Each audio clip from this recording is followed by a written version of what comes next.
Hi everyone, learn daily with సూర్యకి స్వాగతం. భారతదేశంలో పెళ్లిళ్ళు, కుటుంబ సంబంధాలు ఒక్కో ప్రాంతంలో ఒక్కోలా ఎందుకుంటాయో ఎప్పుడైనా అనుకున్నారా? ఈరోజు మనం చాలా ఫేమస్ సోషియాలజిస్ట్ ఇరావతి కార్వే గారి ఒక అద్భుతమైన రీసెర్చ్ గురించి తెలుసుకోబోతున్నాం.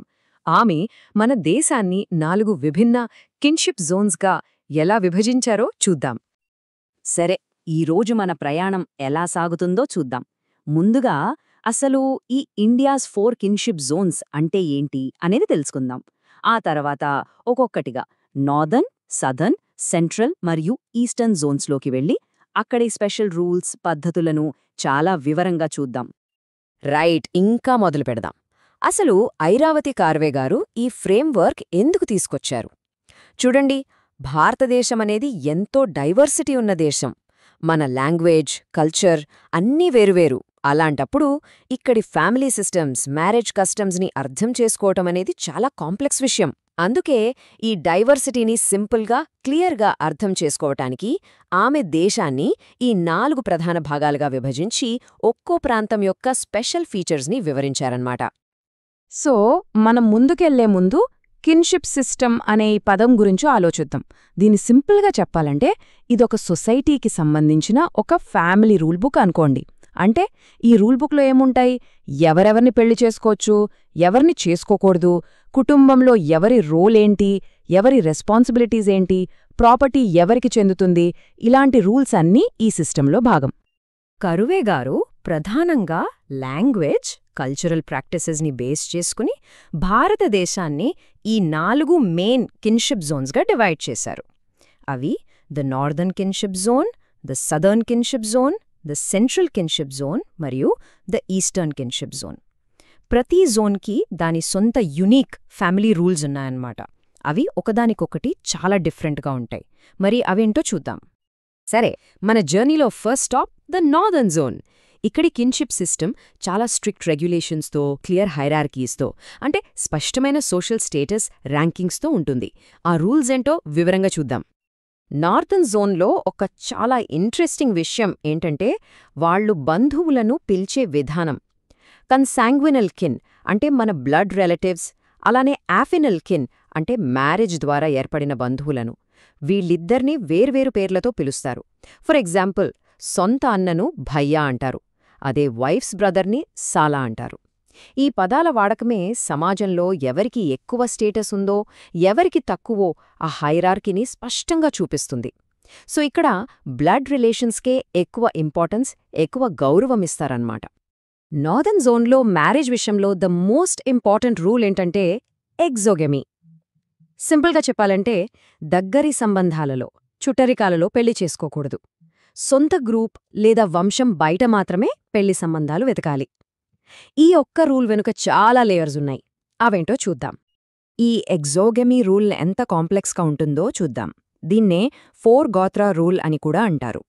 ఈ రూల్ ప్రకారం ఒక వ్యక్తి కేవలం తన ఫాదర్స్ సైడ్ గోత్రాలోనే కాదు, మదర్స్ గోత్ర, పెటర్నల్ గ్రాండ్మదర్ అంటే నానమ్మ గోత్ర, మెటర్నల్ గ్రాండ్మదర్ అంటే అమ్మమ్మ గోత్ర, ఈ 4 గోత్రాలలో కూడా పెళ్లి చేసుకోవడానికి వీల్లేదు.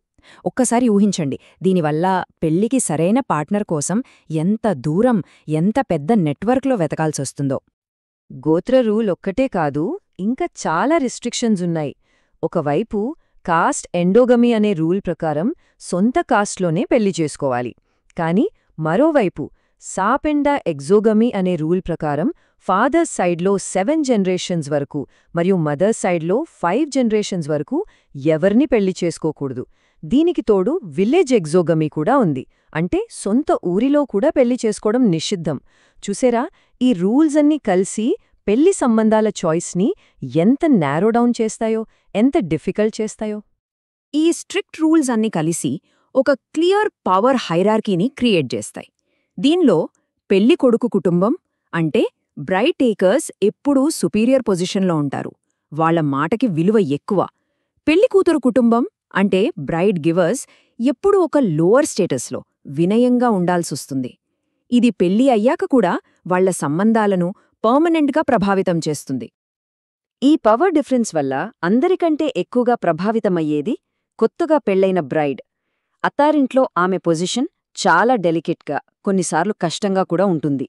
ఆ కుటుంబంలో ఆమెకి పూర్తి రికగ్నిషన్, గౌరవం దక్కాలంటే ఆమె ఒక కొడుక్కి జన్మనిచ్చే వరకు వెయిట్ చేయాల్సి రావచ్చు. ఇది ఆమె లైఫ్లో ఒక పెద్ద ఛాలెంజ్. నార్దర్న్ జోన్లో ఉన్న ఈ స్ట్రిక్ట్ రూల్స్ని చూసాం కదా. ఇప్పుడు మనం స్ట్రెయిట్గా సౌత్కి ట్రావెల్ చేద్దాం. ఇక్కడ స్టోరీ కంప్లీట్గా రివర్స్. ఇక్కడ సంబంధాలను దూరం పెట్టడానికి బదులుగా దగ్గరి సంబంధాలనే ఇంకా స్ట్రెంథెన్ చేసుకోవడానికి ప్రెఫరెన్స్ ఇస్తారు. ఇక్కడ నార్త్కి సౌత్కి ఉన్న డిఫరెన్స్ ఎంత క్లియర్గా ఉందంటే, నార్త్లో ఏవేవి నిషిద్ధమో సౌత్లో అవే కస్టమ్స్. ఒకే విలేజ్లో పెళ్లిళ్ళు చేసుకోవచ్చు. కజిన్ మ్యారేజెస్కి ఫస్ట్ ప్రెఫరెన్స్ ఇస్తారు. ఇంకా చెప్పాలంటే కుటుంబాల మధ్య డాటర్స్ని ఎక్స్చేంజ్ చేసుకోవడం కూడా చాలా కామన్. సౌత్లో బంధాలను దూరం పెట్టరు, బదులుగా కొన్ని దగ్గరి బంధాలకే పెళ్లి విషయంలో ఫస్ట్ ప్రిఫరెన్స్ ఇస్తారు. దీన్నే ప్రెఫరెన్షియల్ మ్యారేజ్ అంటారు. ఫర్ ఎగ్జాంపుల్, మేనత్త, మేనమామ పిల్లలను పెళ్లి చేసుకునే క్రాస్ కజిన్ మ్యారేజెస్ చాలా కామన్. అలాగే మెటర్నల్ అంకుల్ తన ఎల్డర్ సిస్టర్స్ డాటర్ని అంటే నీస్ని పెళ్లి చేసుకోవడం కూడా జరుగుతుంది. కానీ ఒకటి గుర్తుపెట్టుకోవాలి, ప్యారలల్ కజిన్ మ్యారేజెస్ అంటే అన్నదమ్ముల పిల్లలు కాని అక్క చెల్లెల పిల్లలు కాని పెళ్లి చేసుకోవడం ప్రొహిబిటెడ్. ఈ పద్ధతుల వల్ల కుటుంబ బంధాలు ఇంకా బలపడతాయి. ఈ ప్రెఫరెన్షియల్ మ్యారేజ్ సిస్టమ్ వల్ల ఒక మెయిన్ బెనిఫిట్ ఉంది. నార్త్లో కొత్త బ్రైడ్ ఒక కంప్లీట్గా న్యూ, అన్నోన్ ఫ్యామిలీలోకి వెళ్తుంది. కానీ ఇక్కడ ఆమెకి తెలిసిన వాళ్ల ఇంట్లోకి, ఆమె చిన్నప్పట్నుంచి చూసిన రిలేటివ్స్ ఇంట్లోకే కోడలుగా వెళ్తుంది. దీనివల్ల ఆమెకు ఆ కొత్త ఇంట్లో ఇమోషనల్ సెక్యూరిటీ, సపోర్ట్ అనేవి చాలా ఎక్కువగా ఉంటాయి. సరే, నార్త్లో స్ట్రిక్ట్ రూల్స్, సౌత్లో దగ్గరి బంధాలు. మరి ఈ రెండింటికి మధ్యలో ఉన్న సెంట్రల్ ఇండియాలో సిచ్యువేషన్ ఏంటి?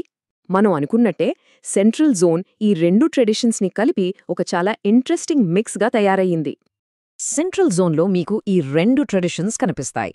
కొన్ని కమ్యూనిటీస్లో సౌత్ ఇండియాలాగే క్రాస్ కజిన్ మ్యారేజ్ని అలౌ చేస్తారు. అదే టైంలో ఇంకొన్ని గ్రూప్స్ నార్త్ ఇండియాలాగే గోత్ర రూల్స్ని ఫాలో అవుతాయి. వాటికి తోడు లెవీరేట్ లాంటి కొన్ని యునీక్ కస్టమ్స్ కూడా ఇక్కడున్నాయి. లెవీరేట్ అంటే చనిపోయిన బ్రదర్ యొక్క విడోని పెళ్లి చేసుకోవడం. సో ఇదొక కల్చరల్ మీటింగ్ పాయింట్ లాంటిదన్నమాట. ఇక మన ప్రయాణంలో చివరి స్టాప్కి వచ్చేశాం, ఈస్టర్న్ జోన్. ఇప్పటివరకు మనం చూసిన ప్యాట్రిలీనియల్ సిస్టమ్స్కి చాలా భిన్నంగా ఇక్కడ కొన్ని most unique, divorce family systems ఉన్నాయి, ప్రత్యేకంగా ట్రైబల్ కమ్యూనిటీస్లో.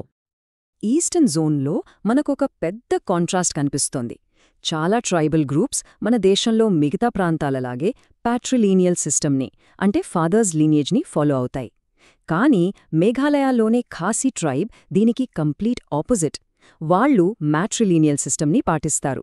అంటే వంశమనేది మద పేరు మీద నడుస్తోంది. పెళ్లయ్యాక వైఫ్ హస్బెండ్ ఇంటికి వెళ్లదు, హస్బెండే వైఫ్ ఇంటికొస్తాడు. చూడండి, ఇది ఎంత పెద్ద చేంజో. ఈ మ్యాట్రిలీనియల్ సిస్టమ్ ఫ్యామిలీలోని పవర్ డైనమిక్స్ అన్నింటినీ తలకిందులు చేస్తోంది. ఫ్యామిలీ ప్రాపర్టీ యంగర్ డాటర్కే వస్తుంది. పెళ్లి అయ్యాక హస్బెండ్ తన వైఫ్స్ ఫ్యామిలీతో కలిసి ఉండాలి. ఇక్కడ ఇంట్రెస్టింగ్ విషయమేంటంటే ఈ సిస్టంలో హస్బెండ్ పొజిషన్ని నార్దర్న్ జోన్లో కొత్తగా వచ్చిన బ్రైట్ పొజిషన్తో కంపేర్ చేస్తారు. అంటే పవర్స్ తక్కువ, రెస్పాన్సిబిలిటీస్ ఎక్కువ. ఇక్కడ పెళ్లి చేసుకునే పద్ధతులు కూడా చాలా డిఫరెంట్గా ఉంటాయి. దేశంలో చాలా చోట్ల డౌరీ ఇస్తే ఇక్కడ దానికి ఆపోజిట్గా గ్రూమ్స్ ఫ్యామిలీ బ్రైడ్స్ ఫ్యామిలీకి బ్రైడ్ ప్రైస్ అంటే ఓలి చెల్లిస్తుంది. ఇంకొన్నిసార్లు గ్రూమ్ తన ఫ్యూచర్ ఫాదర్ ఇన్ లా ఇంట్లో సర్వీస్ చేసి తన బ్రైడ్ని గెలుచుకోవాల్సుంటుంది. ఈ పద్ధతులు ఇక్కడి సమాజంలో విమెన్కి ఉన్న వాల్యూని రిఫ్లెక్ట్ చేస్తాయి. మనం ఎప్పుడుదాకా డిస్కస్ చేసిన ఈ 4 జోన్స్ మధ్య ఉన్న మెయిన్ డిఫరెన్సెస్ని ఈ టేబుల్లో ఒకసారి చూద్దాం. ఒక్క మాటలో చెప్పాలంటే ఇండియా స్కిన్షిప్ సిస్టమ్ అనేది ఒక డైవర్స్ స్పెక్ట్రమ్ లాంటిది. దానికొక ఎండ్లో నార్దర్న్ జోన్ యొక్క స్ట్రిక్ట్ మ్యారీఅవుట్ రూల్స్ ఉంటే, మరో ఎండ్లో సదర్న్ జోన్ యొక్క మ్యారీ ఇన్ ప్రెఫరెన్సెస్ ఉన్నాయి. సెంట్రల్ మరియు ఈస్టర్న్ జోన్స్ ఈ డైవర్సిటీకి మరికొన్ని న్యూ డైమెన్షన్స్ని యాడ్ చేస్తాయి. ఇరావతి కార్వే గారి ఈ క్లాసిఫికేషన్ భారతదేశం యొక్క ఇంత కాంప్లెక్స్ సోషల్ స్ట్రక్చర్ని అర్థం చేసుకోవడానికి మనకు చాలా హెల్ప్ చేస్తుంది. Thank you. ఇలాంటి మరిన్ని వీడియోల కోసం లెర్న్ డైలీ విత్ సూర్యకి సబ్స్క్రైబ్ చేసుకోండి.